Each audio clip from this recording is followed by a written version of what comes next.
Welcome everyone. If you don't know me, I'm Tom Serwin, um, one of the lead organizers, directors at Faith and Housing. This is Faith and Housing 101, so this is meant to give an overview of what we're doing at Faith and Housing, kind of our core ideas that animate what we're doing, and how we're trying to see success in what we're doing in LA County. Just to kind of lay that out, so I'm assuming most of the folks watching this will have some familiarity with housing and the challenges we face. But I'm just going to go through a framework we've developed at Faith and Housing that I think is a really useful way to see the problem, which is what we call the four faces of LA's housing crisis. And so where we start with these four faces are just ways to think about how different people in our region are affected by this issue. And everyone is affected a little differently, but we do actually think that housing and ultimately the issues we see in the housing market actually make everyone's life worse in some tangible ways. And so the first face that we see in terms of the housing crisis is that of longtime homeowners. Now, in some ways, this is the group of our four that is maybe the least affected because a lot of times these are folks who bought homes decades ago, right? And so they locked in prices that maybe weren't considered cheap at the time, but compared to today's home prices, right, are a lot cheaper than what we see today. But what we're starting to see when we talk to these folks is actually, even though they might be insulated from some of the worst parts of the housing crisis, it still impacts them. And one of the biggest ways we see is through the ways in which the housing shortage impacts their family. So often impacting their kids, impacting their grandkids. And so I've coined this LA's great grandchild shortage.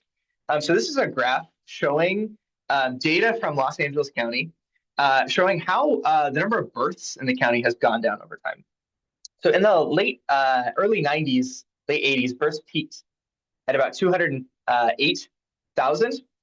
Today in 2023, we're below 100,000. So it's less than 50% of what it was in 1990. So just the number of children that we're seeing in LA County has rapidly shrunk, right? And that means not just, children, but also grandchildren, right? So these longtime homeowners who are at a stage in life where they maybe prioritize spending time with their kids and their grandkids, they can't do it because their kids and their grandkids are either not existing, right? They're not being born in the first place, or in a lot of cases, they're moving outside of Southern California, right? They're moving to other states where it's cheaper to raise a family, and that's a real hit to their quality of life. And we see this in the school districts too, right? So this is LAUSD, which is the largest school district in LA County. Enrollment in LAUSD, again, it peaked in the early 2000s, just short of 800,000. Today, it's below 600,000. It's about like a 30% decline from where it was at its peak. And this is just going to keep going down over time with the trends we've already seen with births. Just seeing what William's saying in the chat, longtime homeowners are often trapped in their homes, right? They can't afford to move out, which is also 100% true, right? Like longtime homeowners often would actually want to move into a different type of housing, but because of how expensive it is to move and buy a new home, there's often a lock-in effect, and right, that has lots of impacts.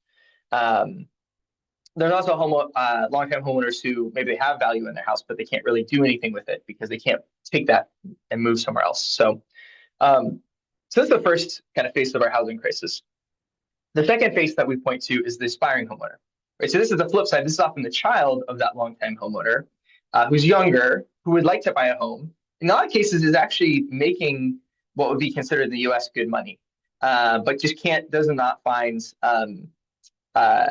housing to be affordable in Southern California. So I'm going to put some data out there just on home ownership in California and how it's changed over time. So there's this term that they use in the housing wonk world, homeowner age of prevalence. You can think of this as like, what is the age where 50% of people at that age will own a home, right? So what's the age at which it becomes normal for someone to own a home? And what you see in California broadly, I unfortunately don't have statistics just on LA County, but what we see in California broadly is that this age has been escalating very rapidly.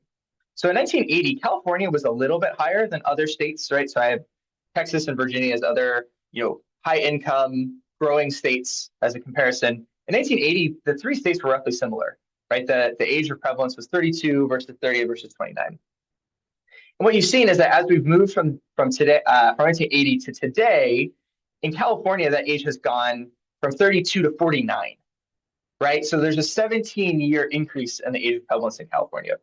And what we've seen is that other parts of the country that's also gone up, but it's gone up way slower, right? So in Texas and Virginia, it's 37, right? So it's gone from 30 to 37 versus 32 to 49.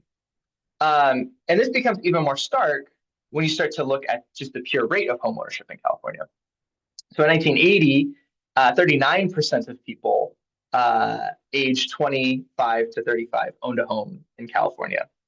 Today in 2021, that's gone down to 16%, right? So over 40 years, we've seen homeownership in this age group decrease from almost 50-50 to a small fraction, right? 1/6 of people in this age bracket own homes today. This is even starker when you look at vulnerable groups, right? So African American homeownership was already very low in 1980, 11%, but that is still a significant portion. In 2021, African Americans aged 25 to 35, 1% own a home, right? Hispanic homeownership in 1980 was 15%. In 2021, it's down to 4% for this age group. So the more vulnerable you are, these trends hit you even harder. For slightly older folks, the trend isn't as stark, but it's similar direction, right? So in 1980, 64% of Californians aged 35 to 45 owned a home. Today, at least in 2021, only 40% of people in this age group owned a home. And this trend is also true for vulnerable groups, right? So African American homeownership was about 50% for this age group in California in 1980. Today, it's less than a quarter, 23%. Hispanic homeownership in 1980 was 52%. Today, it's less than a third, 30%. Right? So what we're seeing across the board is homeownership, this ideal for a lot of folks, is just becoming unattainable. The third face to our housing crisis is burden renters, right? So these are folks who, for a lot of them, they've actually given up on the dream of homeownership. At this point, they're just trying to find affordable places to live and be able to stay in Southern California. The problem that they face is that affordable homes are quickly disappearing. So this is a chart that shows housing built versus housing lost in California. So when we talk about affordable housing, it's actually kind of a wonky word because there's actually two different ways to define affordable housing. One is to talk about units that are built that have some kind of what's called like a deed restriction, where they say you can only charge X amount in rent. Often that's because they come with a subsidy, right? The government gives the builder a subsidy, and the builder says, in exchange for that subsidy, I will reduce the asking amount that I have in rent. We are building affordable housing of that kind in California, but we're building a fairly modest amount. So depending on the year from 2021 to 2024, you're looking at just a little over, 20,000 in the first 2 years. When interest rates went down in 2023, that dipped to 14, about 18 in 2024. But what's happening is that as much as we're building that housing, it's not doing enough to make up for the amount of what we call natural affordable housing, which is noted here on the chart as NOAH, right? Naturally occurring affordable housing. We're losing that type of housing. This is housing that doesn't have a subsidy. It's just cheap, right? It's usually old. Maybe it's not in great condition. So the landlord just doesn't happen to charge a lot for this type of housing. But what's been happening, this has been happening at this point for decades, is that every year we are losing this type of housing. Not because, in most cases, in some cases it might be demolished. In some cases it might be bought by an investor who flips it, right, does some modest. But in most cases, there's actually no change to the unit itself and the quality. What we're finding is just that landlords are realizing that as there's less and less affordable housing, the existing affordable housing that we have is going up market. People are charging more for it, right? And so the amount estimate that we lose every year is somewhere between 30 and 60,000 units across California, which means that net change in affordable housing has been negative by a sizable amount every year in the last 5 years. Another symptom of this is overcrowding, right? So in the US as a whole, overcrowding is the definition. The definition that we use is that it means that you have one person more than one person living in a house per room, excluding like bathrooms. So bedrooms, living rooms, how many people are in the house, and then how many bedrooms are there, right? So if you have a 4 bedroom house, um, with like 8 rooms total, you would have to have like 10 or so people in that home to be considered overcrowded. But if you have a 1 bedroom apartment, right, it takes only 4 or 5 people for that house to be considered overcrowded. Across the U.S., the overcrowding rate is very small. It's 2.6%, right? In LA County, that rate is 11%, right? So almost over 4x the rate that it is in the U.S. as a whole. And this is a map of all the neighborhoods in LA County, excluding some there's a few more in Lancaster, Palmdale, which just get cut off from this map. But kind of the core part of LA County, these are all the neighborhoods where the overcrowding rate is more than 3 times the national average. And we have neighborhoods that are 12, 13 times the national average for overcrowding. So central LA, there's a neighborhood called Pico Union. There, 33% of units are considered overcrowded, right? Because families that live in them are so rent burdened that they're cramming a ton of people, often because of poverty and because of housing scarcity, into very, very small units, right? And I don't probably have to explain. There's tons of problems that come. It's something. It's better than the next alternative I'm going to talk about, which is housing insecurity. But it does not make for an ideal situation from a housing perspective, from a public health perspective, from an education perspective. But we're seeing it all across our county. And then the last space we talk about is deep housing insecurity. So oftentimes people immediately, when they think about housing insecurity, they jump straight. I saw it in the chat, looking at losses homeless count, right? So in LA County, the last data that we had, the point in time count was about 72,000 people. I'm going to make a case that this is actually, this shrinks the problem. We need to think bigger about the problem. One way to think about this is that everyone is somewhere on the continuum of housing insecurity, where one side is someone who's sleeping unsheltered on the street, and the other side is someone who's wealthy enough that they don't have to worry about housing. But there's a ton of people in California who are somewhere on the spectrum where we would consider insecure. So right now in LA County, there's over 2.2 million people, you can see here at the bottom of the chart, that pay 50% or more of their income on housing, right? So these are people who are vulnerable, right? Who are experiencing some form of housing insecurity. There's estimates from a group called Economic Roundtable that there's 600,000 people who are paying 90% of their income on rents, right? So you can imagine this is someone who is not just vulnerable, they're very vulnerable, right? They're one incident away from not being able to pay their rent and probably being out of their home. On top of that, there's another category that doesn't get counted in official homeless statistics called couch surfing, which is basically someone who does not have permanent housing, does not have stable housing, but has found a situation like a couch, like an air mattress, even some cases of a garage, right, where they are technically in a home, they're just not what we would consider permanently or adequately housed. The estimate, and this is probably on the low end, is that there's 260,000 people in LA County who are in this boat, right, of couch surfing. And then on top of that, a lot of people who are homeless at some point in the year don't actually get counted in the point in time count, because the way we do a point in time count in the U.S. is we count on one particular day.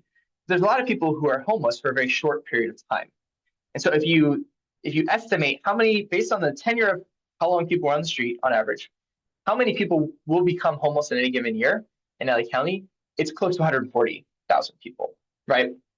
It's almost double what we count every year in our point in time count. And then other people who are in the point in time count, there's 38,800 and change who are long-term homeless. So homeless, estimated they'll be homeless for over a year.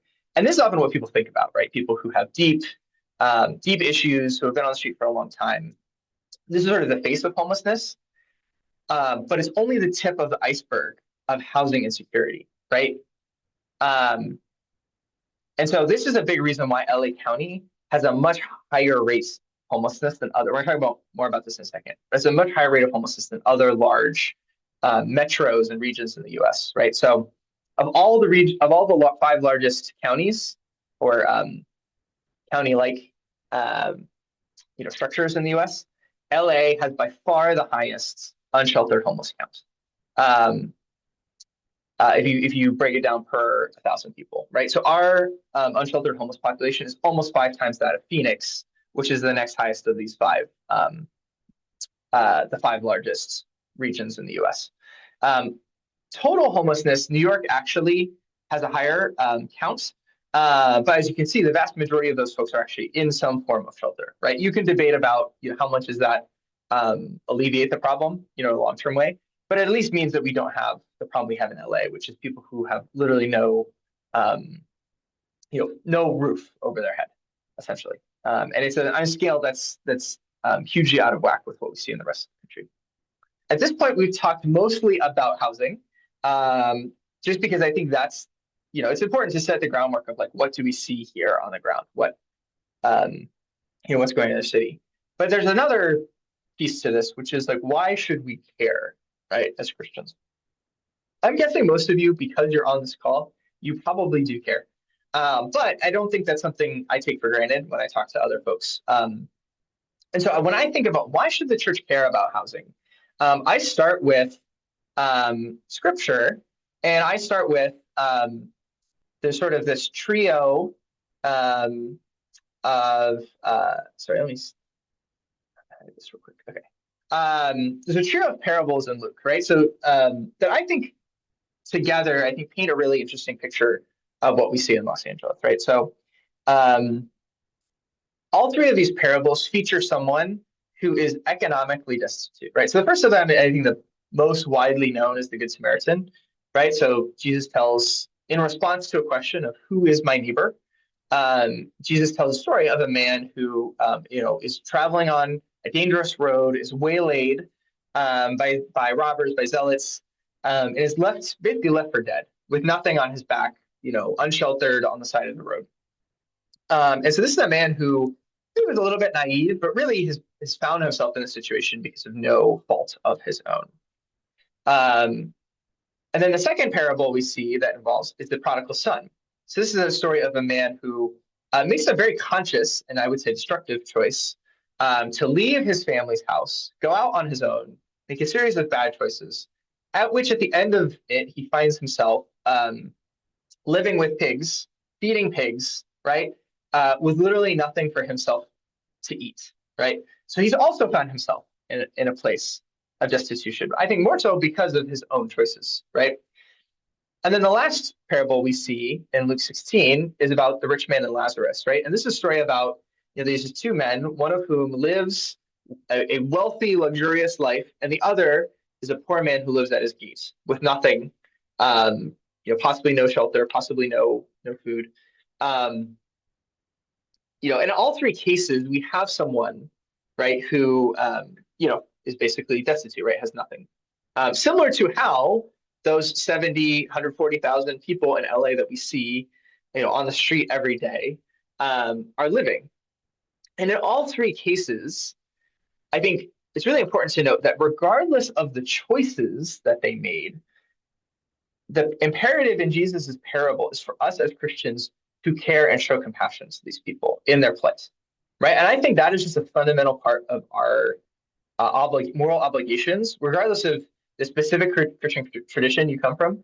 I think that's one thing that is pretty universal, right? Is we have an obligation to care for those who have found themselves in a situation of destitution. Um, and so the question is, what do we do, right? The way I like to think about this problem is that when you see someone in a desperate situation, there's sort of three levels at which you can act, right? Three levels of community transformation. The kind of base level is to just help that individual, right? And in the case of the Good Samaritan, I think often people take that parable to mean, going and helping. And I think that is obviously a very important thing that we should all be doing, right? When we see folks around us, especially friends, neighbors, people who we have a relationship with. I think when you live in a place like LA County, it's really hard to be able to have a relationship with every single one of people who are impacted right now. So there's limits to what we can do as churches by helping individuals. right? I think a lot of churches do that by benevolence gifts. My church does that, right? People come to us in need. We'll give them, cash grants to like stay in their home or find, a hotel that they can move into. We've done that in the past year in multiple cases. But there's a second level to it, which a lot of people start going to after they realize that they're overwhelmed, which is community programming, right? Let's do something that can help people at a larger scale, right? So this is where historically churches have run shelters, right? Monique, like the one you're fundraising for and volunteering at, food pantries is another one, obviously slightly different, but there's a lot of energy, I think, in a lot of churches to do things at a larger scale than just helping a couple individuals, right? Like how can we make an impact on a broader community? But I think what we've realized in faith and housing is that a lot of those folks are feeling overwhelmed, right? With the scale of the problem that they're trying to confront, even in their particular neighborhood.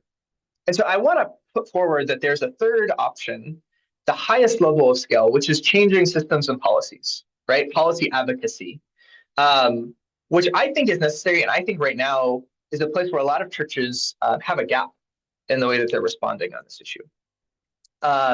There's a quote by Archbishop Desmond Tutu that I think is a useful illustration of this, talking about why policy and kind of large scale advocacy is really important. There comes a point where we need to just stop pulling people out of the river. We need to go upstream and find out why they're falling in, right? So in the case of housing, right, we see this huge scale of a problem. And while I think I obviously do not want to discourage anyone from helping individuals and doing things, in their church, right? Like I think it would be great to have more churches in LA that just literally build tiny homes on their parking lot, right? Or build some kind of shelter on their parking lot to help people. But we as churches also need to think broader about what is the thing that's pushing people into the situation in the first place. And actually, what we see in scripture is that there's a lot of cases where people confront crisis with advocacy, right? I think certain parts of the American church can be uncomfortable with this, but it's biblical, right? You see the example of Joseph, right? Joseph has this clear prophetic vision that there's going to be a famine in Egypt, and he goes to Pharaoh. He's actually called to Pharaoh, and he just speaks plainly about here's the problem, here's what we have to do, and he gets a lot of favor, right? He is put in charge, and he makes all the changes on a policy, nationwide level that are necessary to prepare for the calamity that's coming. Same thing is true in the case of Esther, right? She gets word that there's this genocide coming.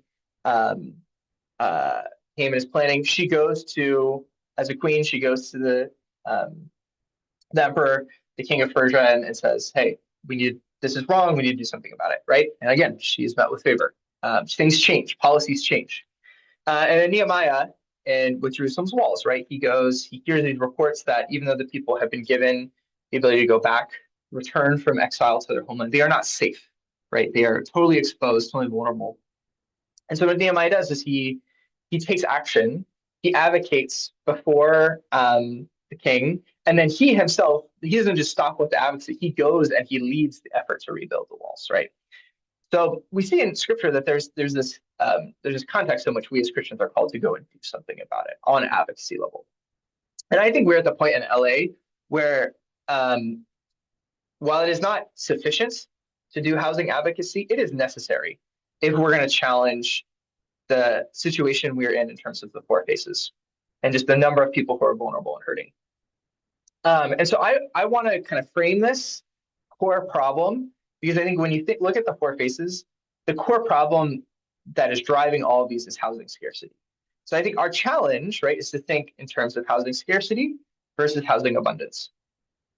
And I think one of the good ways to illustrate this and how these different aspects, different faces of the problem are connected is with a children's game, musical chairs, which some of you have played and some of you probably don't want to have to play again as an adult. But I think it's a really useful framework to think about. Because what happens in musical chairs, right, is that people run around the circle searching for a chair, and the game is actually designed for scarcity, right? It's designed so that there will not be enough chairs to house everyone who needs one, for everyone who needs one to sit in a chair. Which makes it a fun game. It makes for a really bad housing market. And the way that the four faces tie together, I'm going to put forward is actually quite similar to this game of musical chairs. So if you think about LA's housing markets, what we're increasingly seeing in LA is that because of the scarcity, you have increased competition for the homes that do exist, right? So let's imagine, right, a wealthy family. For the sake of argument, let's say this is the newest edition of the Los Angeles Lakers basketball team, right? So a family, a veteran player making tens of millions of dollars a year. They move to LA and they look for a place to live. And let's say they decide, this person maybe is a little more prone to urbanism. So they say, hey, I'm going to look for a townhome in Brentwood, right? Brentwood, probably one of the fancier neighborhoods that you can find in LA. So they look for this townhome. And as they're looking at it, there also happens to be a professional family, let's say a doctor, right, who is also looking to move into that neighborhood because, nice neighborhood, why not move in? I'm going to guess that 10 times out of 10, that wealthy basketball player is going to outbid this doctor for that Brentwood town because while that doctor may be making a lot of money, they're not making as much as this basketball player and his family are. So what that's going to do is it's going to push the professional family into the next housing, right, that they can find. Let's say, just for the sake of this illustration, that it's a new apartment in Palms, right? Palms, it's a nice neighborhood on the west side of LA. It's not Brentwood, but it's one where there's a decent amount of multifamily, apartments available. So let's say that professional family moves into that apartment in Palms. Well, let's say there was a middle class family, right? Maybe two teachers who were also looking to move into that apartment in Palms, and they get outbid by this doctor. So they're going to move into an older apartment in Koreatown, right? Which is a working class, at least 10 years ago, it was a working class neighborhood in LA, where there's also a lot of dense housing opportunities for families. And let's say by moving into that, they actually outbid a vulnerable family who just lost their housing and was trying to find something very quickly to move into. So that family gets pushed actually to temporary shelter. So obviously, this is a simplification of how the housing market works. But when you look at the whole US, it's actually a really good, it works, right? It's a model that corresponds to what we see. And what we see is that when you have situations where there's housing scarcity, the people who are most impacted are often people at the lowest income and who are trying to find the lowest cost housing. So this is a graph. It shows, this is from Pew Research. They took, they looked at zip codes in the US where there was housing, indicators of housing scarcity. And they looked at when you have scarcity, where does housing appreciate the fastest, right? Where do rents go up the fastest? And what they actually found is that it was in the lowest income zip codes, right? So the lowest quartile, so 0 to 25%, the lowest income zip codes, they saw the quickest increase in housing prices. Housing prices in those contexts increased by 10%, right? And then the higher up the scale, you still saw increases, but it was less intense, right? So this is sort of musical chairs working its way through the housing market, right? As there's scarcity, it's those lower cost apartments that really get the squeeze put on them, which is where we see, our rent burdened families and our deeply housing insecure families really feeling it.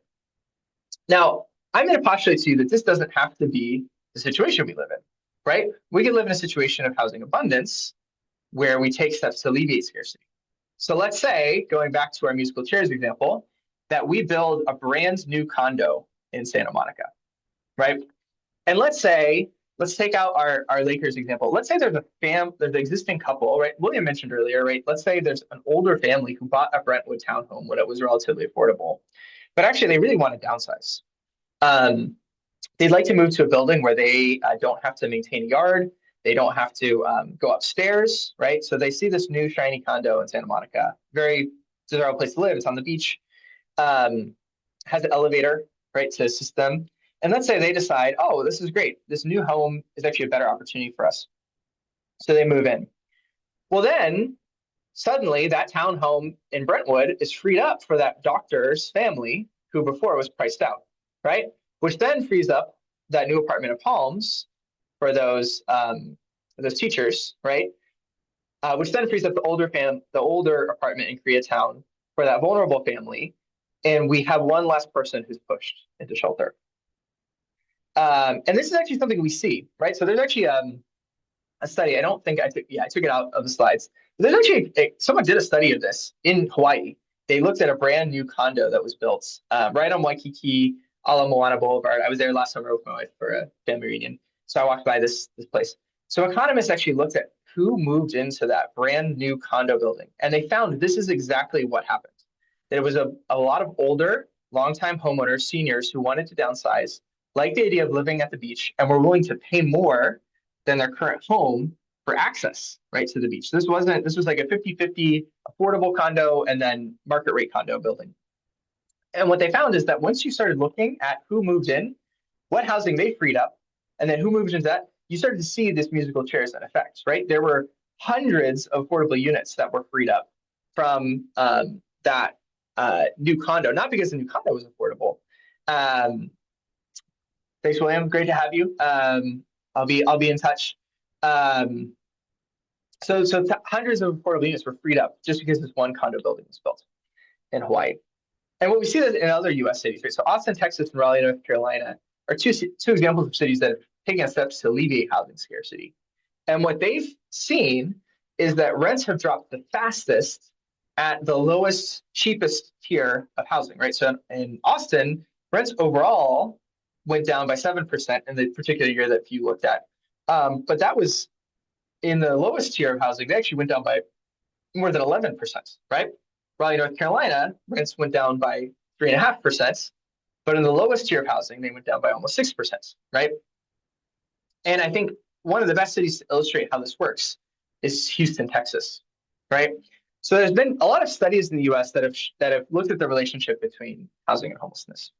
And one of the ones, this is one particular one, but this finding has been found by multiple researchers across the political spectrum, is that when you measure what's the biggest thing that correlates with per capita rates of homelessness, they find it's housing prices, right? So this is a data set that looked at if you take the median home price versus the median income, and then compare it to, on the y-axis, the per capita rate of homelessness. 80% of the variation between counties could be explained by home prices versus incomes, right?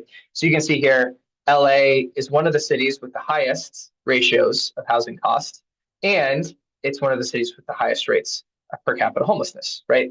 Other cities like New York, San Francisco, Seattle, are also in that quadrant. Houston, Texas is on the opposite side, right? They have one of the lowest rates of homelessness and one of the lowest rates of one of the lowest costs of housing. Now, the researchers who have looked at this have actually looked at other factors, all of which I think are part of homelessness, right? So poverty, unemployment, mental health, and addiction. And while on an individual level, obviously these play a role in folks who are vulnerable to being homeless in LA and in all cities, the difference between these factors on a city to city level doesn't actually explain the rates of homelessness very well, right? There's very low, in some cases negative, like poverty. The more poverty you actually have lower rates of homelessness. Not because poverty is good for homelessness, but because usually cities with a lot of poverty have very cheap housing. I can attest, like there's parts of the U.S. where there's very, very high rates of addiction, but there's very, very ample amounts of cheap housing. And so what researchers have found is that the challenge for high cost cities like LA is that it's very hard for folks who are in these vulnerable situations to stay in housing once the housing cost gets to the level that we've seen in LA. And Houston provides a great counterexample because, again, like I mentioned, it has a much, much more affordable housing stock. So this is how Houston, that home price to income ratio has changed over time in Houston. So it's gone up over time, but it's still fairly cheap. It's a 4 ratio, which is a little below the national average. Houston is about half the size of LA, so it's still a very large metro area. LA, the ratio is almost 11, right? So it's incredibly expensive to find housing in LA. And what's happened is that as LA's per capita rate of homelessness has shot up, right, Houston's has actually gone down. Houston has actually had so much success in rehousing people that in the whole county of about 5 million people, there's only about 1,000 unsheltered homeless versus LA County, which has 50,000 unsheltered homelessness. And a big reason as researchers, and they've done this while not spending a ton of money compared to LA. So both in terms of the federal funding given to LA, versus the federal funding given to Houston. And then in terms of the local money spent by Houston, sorry, by LA versus the local amount, like it's not even close. Like LA is spending billions of dollars while Houston is spending far, far less on rehousing people who are homeless. The difference is that in Houston, if you are a person looking for a cheap apartment, this is a map of all of the apartments in Houston that are available to rent for under $1,000, right? Across the city, doesn't matter. I'm sure there's some wealthy neighborhoods where you don't see dots, but basically the whole geography of the city um, is filled with low cost housing. This is that same map in LA, right? There's two listings, the whole geography. And both of them, I looked at them, they were kind of scammy, people who said they were renting a room, but may or may not be legit. It basically doesn't exist. Low cost housing doesn't exist in LA on the market right now if you don't already live in it.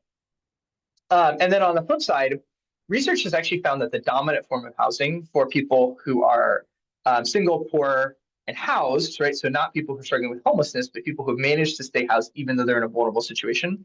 It's about 53% of people who stay with relatives, right? And in regions like Houston, what you see is that because working class people, right, are less rent burdened, more likely to own homes, more likely to own bigger homes, those people have more capacity to house people in spare bedrooms. And so there's a really tight correlation between over here between the amount of spare bedrooms there is in a region and the rate of homelessness. The more spare bedrooms that people have in their home, the much lower the rate of homelessness. Because the friends and family, the 53% of vulnerable people who are low enough income that they're vulnerable to homelessness, in those counties, they can just stay in their parents or their sister or brother or uncle, friend. Someone has a place for them to go. So what we are trying to do at Faith and Housing is we are trying to engage in some purposeful campaigns to try to push back on where we see these four faces wreaking havoc in our housing market. The first place where we're doing that, so the three campaigns we're working on: family housing, entry-level rentals, and development without displacement. So family housing, what we're trying to do at Faith and Housing is we're trying to diversify family housing options. We're trying to legalize condos and reform building codes. Let me tell you about that because you may not, that may be all terms that you are coming in that you don't understand. So just kind of distill LA housing history into 95 minutes, 1 minute, right? For a long time, the reason why families were able to afford housing in LA is that we just kept building out and out and out, right? So this is what housing looked like in LA in the early part of our growth in the 1940s and 50s. It's a lot of single family homes going out, right? We didn't build a ton of apartments in that era, but we built some. But almost everywhere we were building something. Inevitably, right? So this is zooming up to the 80s and 90s. We started to run out of land, right? So you see that the sprawl kept going out beyond LA County to like other counties. But what you also started to see is a lot of neighborhoods that stopped building homes at all. Like while we're still building some single family homes in the exurbs, you have a lot of homes, these darker blue areas where there's almost no construction. And some modest amounts of small scale apartments that are being built. And then by the 2000s, what you're seeing is that most neighborhoods just aren't building any housing. And you really didn't see any new land in the exurbs opened up to kind of create those single family homes. And so for LA families, there's this long-standing idea that, well, if I just go far enough out, I can find a single family home that I can afford to buy. But that era is almost over, right, in Southern California, if it hasn't already been over.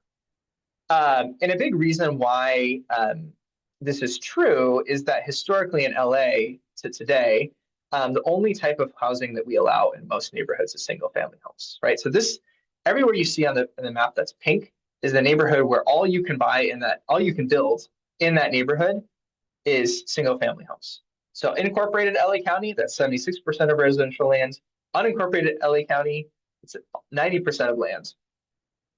And so if we're going to see home ownership options for families, we're going to have to diversify the type of housing that we build, right? So this whole concept, which I don't have time to go into, but of missing middle housing, right? So it's housing that is the scale at which a family could see it as a viable home ownership option, but it's something a little more dense and cheaper than a single family home.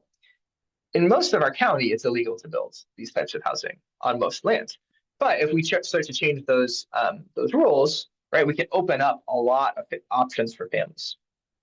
In addition to that, we also at Faith and Housing are really keen on opening up home ownership options in multifamily buildings, which is called condominiums or condos, right? So it could be anything from this at the bottom, right, a row of townhomes, to this, like a big, apartment-sized complex. In theory, there's nothing to stop either anything along that span from being a home ownership option for families. The thing that stops it is that we have a lot of laws in California which make it very, very hard to build um, these types of multifamily options. So this is a comparison, right? Condos are cheaper than units, and 5+ units are cheaper than single family homes, but they're very rare. Only 3% of new multifamily buildings are built as condos for homeownership, compared to a place like Canada where it's like almost 50-50, right? Like they're like high 30s%. So that's something we're working to address. The second campaign we're embarking on is entry-level rentals. So we feel pretty passionately that we just need more low-cost rental housing. And the way we get there is we need to first build more apartments so that we can be setting off the right kind of musical chairs where there's abundance rather than the wrong kind of musical chairs where there's scarcity. We also want to build lower costs apartments by reducing some of the fees and difficulties that drive up the costs, and by legalizing very low cost housing. So in California, it's just way more expensive to build housing than other parts of the US, right? So one affordable unit of housing in California costs $640,000 dollars to build on average, versus Texas where it's 230, right? And so we want to try to tackle that on multiple levels, right? The first is zoning reform, right? We just need to make it legal to build apartments in more places. And as we do that, that'll drive down the cost of lands, right? Making it easier and cheaper to build that type of housing. We also think it should be a simpler process, right? Streamlining the approval process. Because as you make the process easier, that also drives down the costs and also leads to more housing, which further drives down the costs. And then lastly, we actually think that there's some examples of rules and regulations that are simply outdated, right? So there's some rules and regulations, right, like that are necessary for safety. There's others that we think are either not necessary anymore with modern codes, or they're just there for political reasons, right? And so we want to try to remove those rules to drive down the cost of building new housing. Just as to show how this works. So in LA a few years back, there was a slew of 100% affordable housing that was proposed by for-profit developers with no subsidy from the government. And the reason they proposed that, unfortunately, a lot of these units haven't been built for various reasons I won't go into. But the reason that they wanted to build this low-cost housing was they were given zoning reforms, right? They were allowed to build more densely. They were told they would get all of their approvals and permits in 60 days from all of the departments from the city. City kind of walked that back, but at least it was the promise that induced people to try to build this housing. And then a lot of parts of LA have actually reduced the amount of parking required in new housing. Parking can be up to 25% of a cost of building new housing. And so by giving parking flexibility, these folks were like, hey, it actually makes more sense for us to build low-cost housing. And so we think this is a really good, even though that program, ultimately, we haven't seen as many units built through it as we wanted. We think it's a really good illustration that if you do this at scale, you're going to see more low-cost housing options come online. And then the last campaign that we're embarking on is development without displacement. So one of the issues that we run into as we build new housing is that there's particular neighborhoods where developers will say want to take a small scale and actually affordable housing project and replace it with a larger housing project. And while that might be good for the region, it's not a very good proposition for the folks who still have access to that naturally affordable housing. And so we want to also see a shift in where we build housing in LA to what we call higher opportunity neighborhoods and areas where you're less likely to displace naturally affordable housing, right? So a big problem is that historically in LA, you can only build in places that are lower income, right? That's the only place you can build multifamily housing.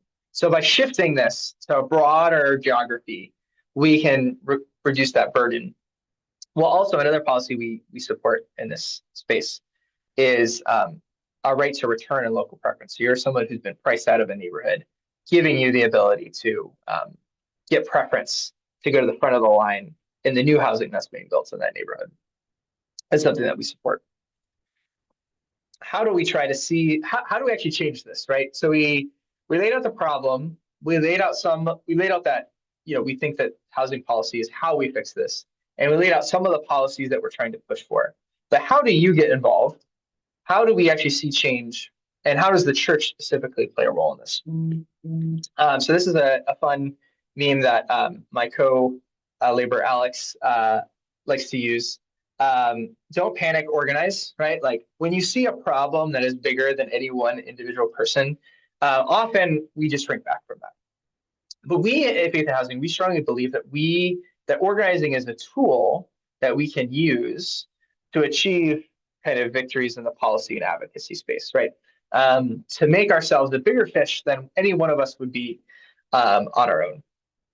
And so the way we do this at Faith and Housing, the model that we're working towards is to try to do this by kind of having two axes we organize along. One is with churches and with organizations, right? So some folks, you might be part of both, right? You might be part of a faith-based organization working maybe in this even in an adjacent sphere, and you might be part of a local church.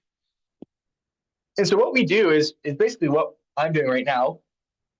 We want to go to those places, those organizations, those churches, explain our values and priorities. What are the things we are doing?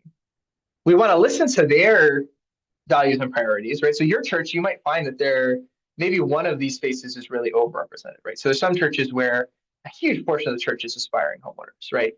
Young professionals, maybe a place like West LA. Other contexts, right? It might be that a lot of folks in the church are actually burden renters, right?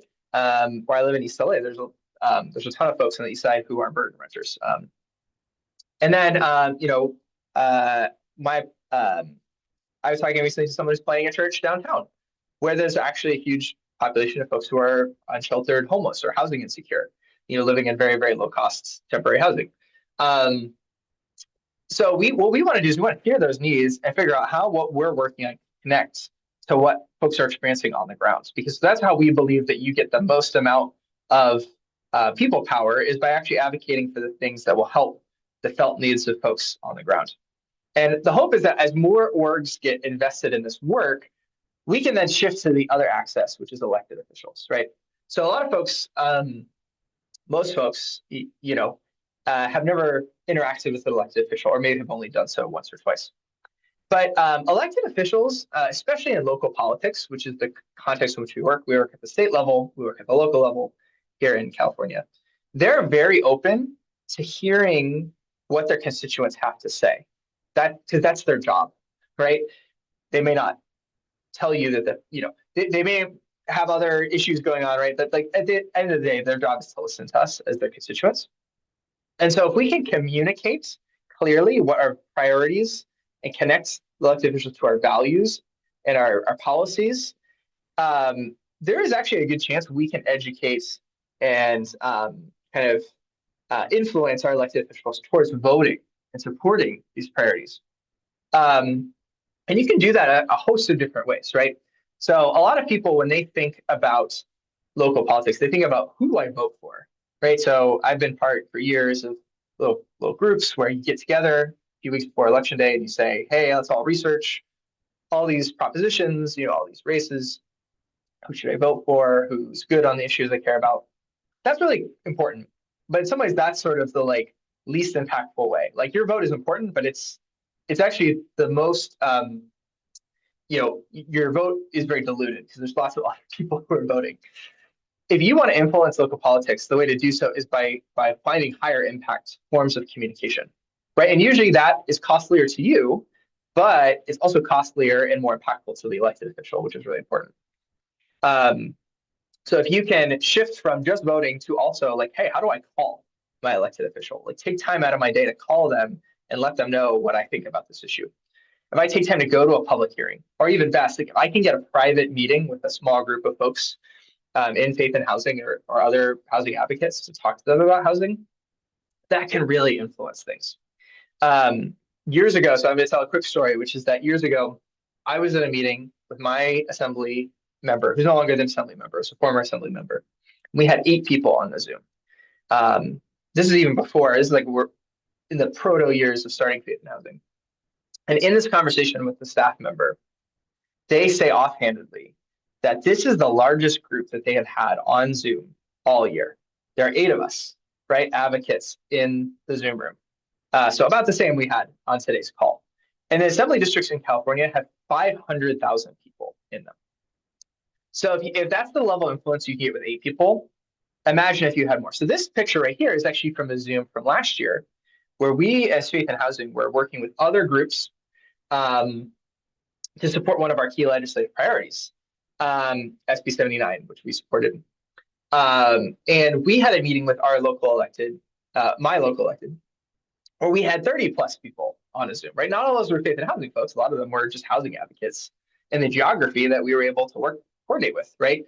But having that many people on a Zoom really impacts what in this case, it wasn't the elected official herself, it was her staff, what they hear. And so she ultimately voted for it, right? It passed by one vote in multiple multiple parts of the state legislature. I don't think we take credit for her the way she voted. She's a person who's good on housing. She ran on that, before she even got elected. I talked to her, and I'm a fan of her track record on housing. But it really helps to be able to get into that room with the elected official. So how do you get involved, right? Some of you have already gotten involved, which is great. But 3 things you can do. One is join us on Saturdays. So once a month, we have a gathering where we give the sort of on the ground, what are we doing right now update on housing in Southern California. You can look at that QR code if you're interested in RSVPing.